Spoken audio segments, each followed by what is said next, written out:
नमस्कार मित्रों, संगम परिवार में आपका हार्दिक स्वागत है। मैं शैलेंद्र आज फिर एक नई कक्षा के साथ उपस्थित हुआ हूं। दोस्तों, इस क्लास के अंतर्गत हम मध्य प्रदेश शिक्षक भर्ती वर्ग 2 की परीक्षा की तैयारी कर रहे हैं, जो कि 20 मार्च को आयोजित होने जा रही है। दोस्तों, आज हम पुराण नामक विषय पर प्रश्नोत्तरी के माध्यम से चर्चा करेंगे और आशा करता हूं कि इस परिचर्चा को कल हम सबको सकारात्मक लाभ मिलेगा। इससे पहले आपने अपने अभी तक अपने संगम परिवार चैनल को सब्सक्राइब नहीं किया है, उससे नहीं जुड़े हैं तो चैनल को सब्सक्राइब कर लें, वीडियो को लाइक करें और अपने दोस्तों के साथ शेयर करें, जिससे उनको भी इस प्रश्नोत्तरी से जुड़ने का मौका मिल सके। साथ ही दोस्तों, अपने संगम टेलीग्राम चैनल से भी जुड़ें, वहाँ व्हाट्सएप ग्रुप से भी जुड़ें, जहाँ आपको प्रतिदिन की वीडियो की सूचना और पीडीएफ शेयर किया जाता है। तो दोस्तों, अधिक समय न लेता हुआ हम प्रश्नोत्तरी की ओर बढ़ते हैं, इस चर्चा को प्रारंभ करते हैं, जिसके अंतर्गत हमारा जो प्रथम प्रश्न है वो कुछ इस प्रकार है। पुराणानि कति सन्ति। देखिए, हम जिसके बारे में बात कर रहे हैं, सबसे पहला प्रश्न उसकी संख्या। जैसे हमने वेदांग पढ़ा तो वेदांग कितने होते हैं, है ना। यदि हम उपनिषद पढ़ेंगे तो मुख्य उपनिषद कितने हैं, वेद के विषय में पढ़ेंगे तो मुख्य वेद कितने हैं, उपवेद के। तो संख्याओं से प्रश्न ज़्यादातर पूछे जाते हैं। तो पहला ही प्रश्न आपका क्या है, पुराण कितने हैं। तो इस प्रश्न का उत्तर तो आप जानते हैं, 18 हैं। पर साथ ही एक प्रश्न मैं प्रतिदिन आपको कोई ना कोई एक प्रश्न जरूर देता हूँ, जिससे कि होमवर्क भी हो सके और आपको उसका उत्तर देने को मिल सके। तो उपपुराण कितने होते हैं ये आपको बताना है, ठीक है। उपपुराण कितने हैं ये आप लोगों के लिए प्रश्न है, इसकी संख्या आप कमेंट बॉक्स में लिख दें, ठीक है। चलिए अगला प्रश्न देखते हैं। उपपुराणानि कति सन्ति। देखिए, द्वितीय प्रश्न ही मिल गया है और इसका उत्तर ही मैं आप लोगों को बोला है तो बता देता हूँ, बाकी सबने कमेंट करेंगे तो पता लग ही जाएगा, ठीक है। चलिए, बाकी इस प्रश्न का जो उत्तर है, उपपुराणानि कति सन्ति 18, ठीक है। दोस्तों, एक संख्या आई है द्वादश। द्वादश क्या है, द्वादश मासाः, ठीक है। दशकः लकारः, ठीक है। इस तरह की संख्यात्मक प्रश्नों का भी ध्यान आप लोग रखेंगे। चलिए अगला प्रश्न देखते हैं। पुराणस्य कति लक्षणानि। जो हम पुराण पढ़ रहे हैं, इस किसी भी वस्तु को जानने के लिए उसके कुछ लक्षण दिए जाते हैं। तो इस पुराण के कितने लक्षण हैं, क्या 5 हैं, 3 हैं, 4 हैं या 6 हैं। तो दोस्तों, 5 क्या है, 5 पुराण के लक्षण हैं। दूसरा 5 क्या है, व्याकरण के मुख्य प्रयोजन,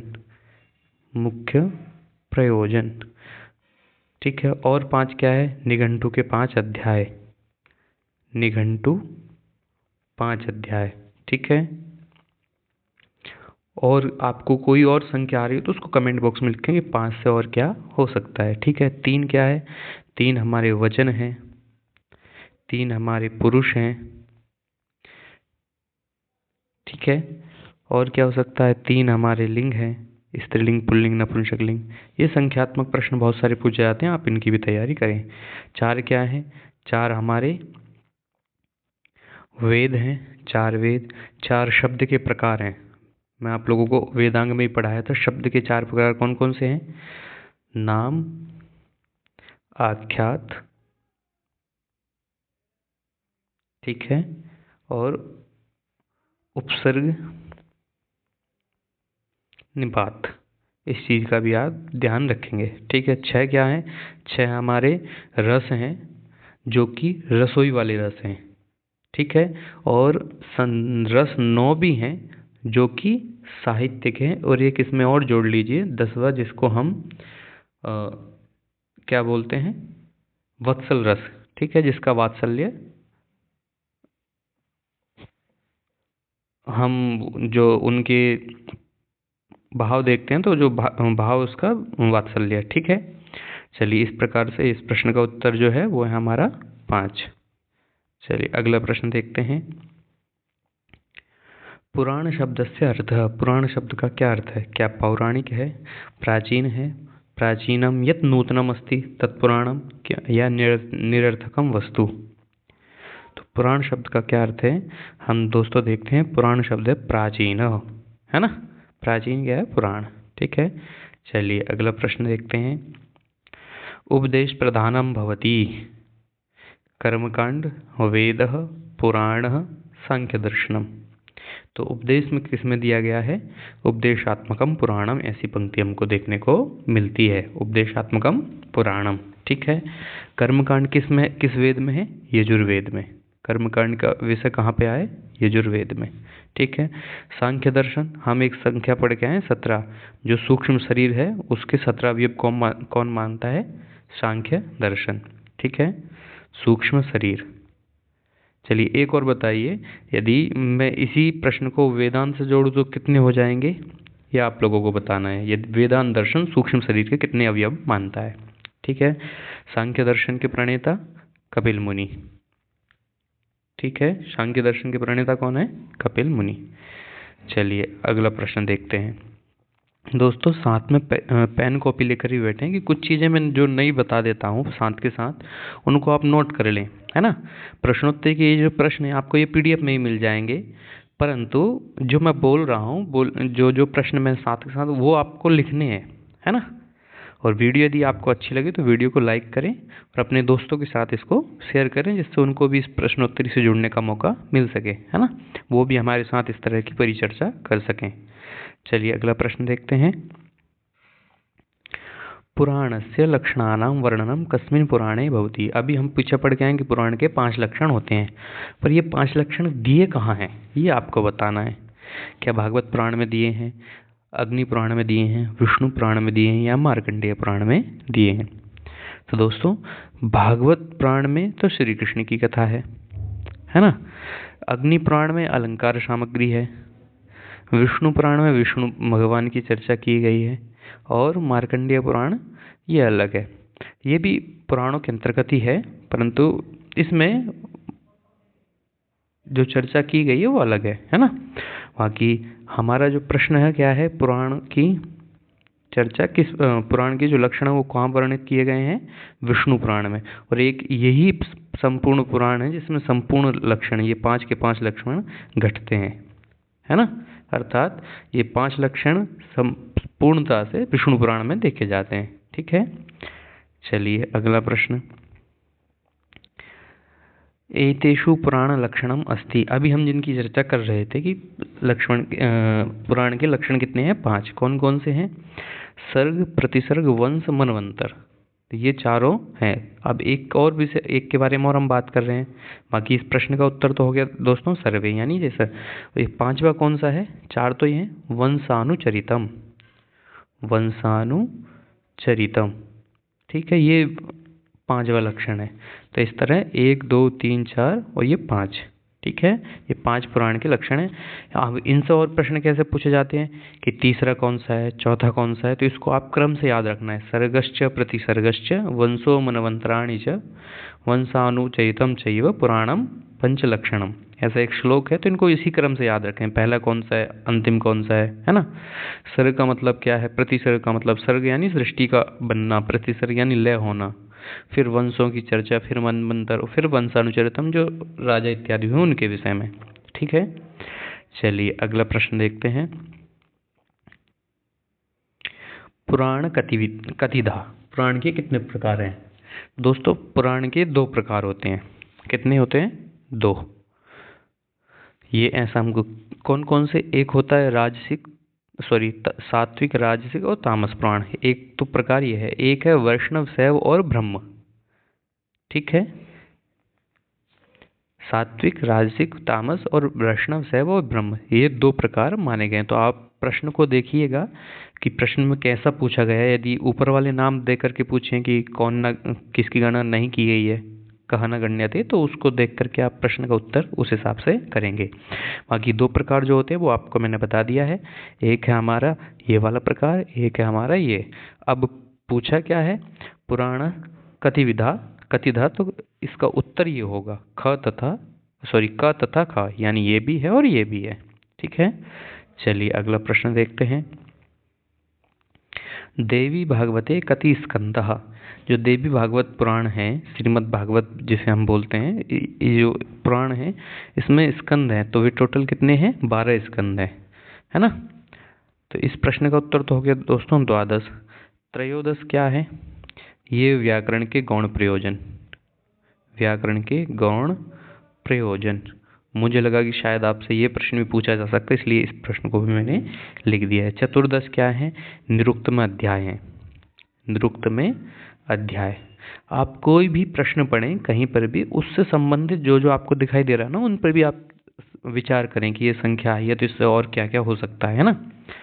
तो गौण क्या हो गया? प्रयोजन हो गए 13, चतुर्दश निरुक्त के अध्याय, वैसे तो होते हैं 12, परंतु 2 और उसमें परिशिष्ट जोड़े गए हैं। ठीक है, 12 से और क्या संख्या हो सकती है दोस्तों? 2 तो मैंने बताए हैं कि 12 द्वादश मास होते हैं, है ना, महीने जो हैं। 12 आदित्य भी होते हैं, यानी हम मास के रूप में यदि प्रश्न पूछा जाए आदित्याः कथि, तो द्वादश आदित्याः। ठीक है, चलिए अगला प्रश्न देखते हैं। महापुराणे का न गण्यते, जो महापुराण है उसमें किसकी गणना नहीं होती? इस प्रश्न को बड़े ध्यान से देखना है, यह प्रश्न बहुत उलझाने वाला है ना। मार्कंडेय है, पद्म है, कुर्म है, नारदी है। अब एक अगर हम श्लोक पढ़ेंगे उससे और इसमें जो डाउट है वो वाला डाउट हट जाएगा। वैसे क्या है, एक नारद पुराण भी होता है। कौन सा पुराण होता है? नारद, जो कि महापुराण है। पर यदि आप नारद पढ़ लेंगे, नारदीय नहीं पढ़ेंगे, नारदीय क्या है? उपपुराण है, उपपुराण। तो इस तरह के प्रश्न भी पूछे जा सकते हैं कि नारद और नारदीय, है ना। नारद क्या है? महापुराण है। नारदीय क्या है? उपपुराण है। ठीक है, तो इस प्रश्न का जो उत्तर है वो यही है कि नारदीय महापुराण नहीं है। तो महापुराणेषु कः न गण्यते, नारदीय पुराण न गण्यते। चलिए अगला प्रश्न देखते हैं। चलिए वो स्लाइड देख लीजिए जिसके बारे में मैं बात कर रहा था।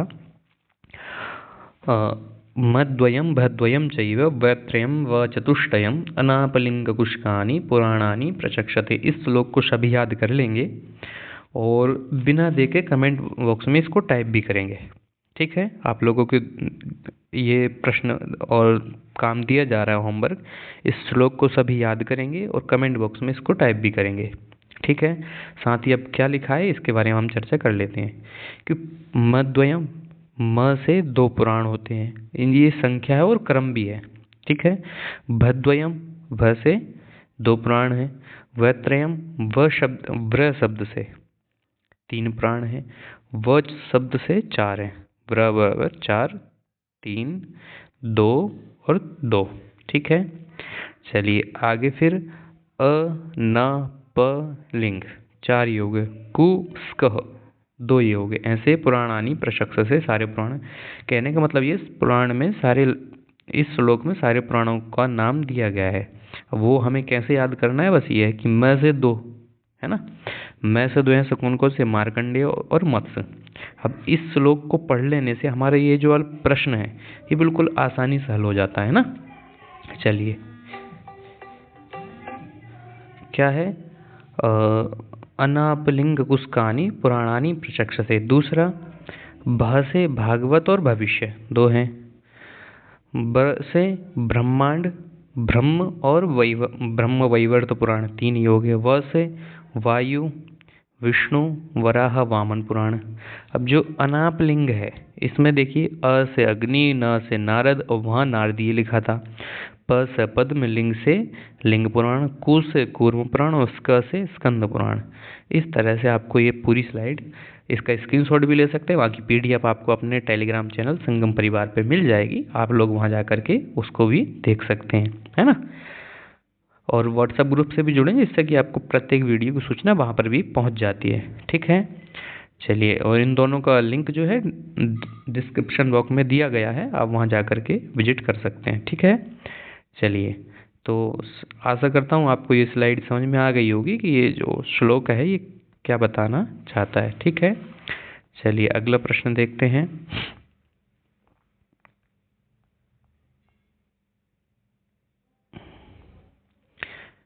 जो अभी हमने श्लोक पढ़ा है, मद्वयम भद्वयम चैव वैत्रयम व चतुष्टयम इति कुत्र वर्णितम, यह जो श्लोक है ये कहाँ पर दिया गया है? जैसे हमने पढ़ा था सर्गश्च प्रतिस्वर्गश्च की जो 5 लक्षण है ये किस में दिए हैं? वो विष्णु पुराण में थे। तो ये वाला जो श्लोक है ये कहाँ पर वर्णित है भाई? तो इसका उत्तर है देवी भागवत पुराण। यह जो श्लोक है देवी भागवत पुराण में दिया गया है। ठीक है, चलिए अगला प्रश्न देखते हैं। कस्मिन् पुराणे काशीखंड वर्ण्यते, किस पुराण में काशीखंड का वर्णन किया गया है? तो दोस्तों हम एक पुराण का नाम पढ़ते हैं स्कंद पुराण। स्कंद पुराण में ही काशीखंड का वर्णन किया। ये सबसे बड़ा पुराण भी है। और क्या है? सबसे, ऐसा ही पूछा जा सकता है कि सबसे बड़ा पुराण कौन सा है? तो ये है। यदि इससे छोटा जो है यानी सेकंड नंबर पर वो है पद्म पुराण। ठीक है, पद्म पुराण। तो 2 प्रश्न और आपके ये हो गए हैं कि सबसे बड़ा पुराण स्कंद पुराण, काशीखंड का वर्णन कहाँ पे आया है? स्कंद पुराण में आया है। दूसरा, स्कंद पुराण के बाद सबसे बड़ा कौन सा है? पद्म पुराण, यानी सबसे बड़ा स्कंद, उसके बाद पद्म पुराण। ठीक है, चलिए अगला प्रश्न देखते हैं। भ्रमर गीतम कुत्र मिलिति, कि भ्रमर गीत जो गाए गए हैं वो किस पुराण में बताए गए हैं? ठीक है, क्या लिंग पुराण में, सॉरी,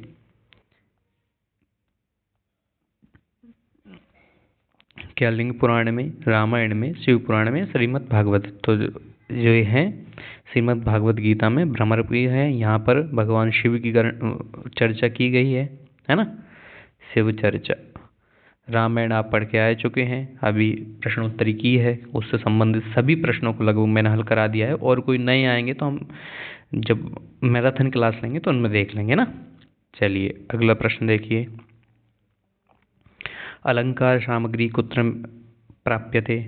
देखिए अलंकार सामग्री जो है वो, इसको याद करने का तरीका बता देता हूँ। अलंकार में पहला अक्षर क्या है?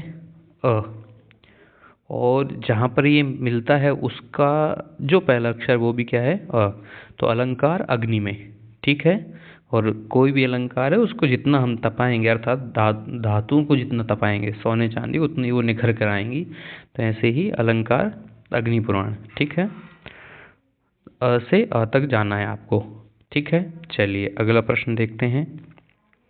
श्री कृष्णस्य चरितम, श्री कृष्ण चरितम वर्णितम अस्ति। श्री कृष्ण का जो चरित्र वर्णन है वो कहाँ पर है? तो वो श्रीमद् भागवत में, शिव पुराण का। महाभारत में 5 पांडव, कौरव पांडव और कौरवों की कथा, और भगवान श्री कृष्ण की बहुत सारी कथाएं। ठीक है, चलिए ब्रह्मांड पुराण में ब्रह्मांड के विषय में वर्णन किया गया है।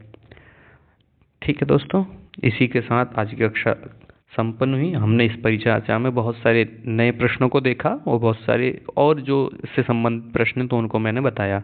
आपको 2 काम दिए हैं कि एक मद्वयम भद्वयम, इसको अच्छे से समझें कि वो श्लोक क्या कहना चाहता है और किस प्रकार के उसमें प्राणों के नाम दिए गए हैं।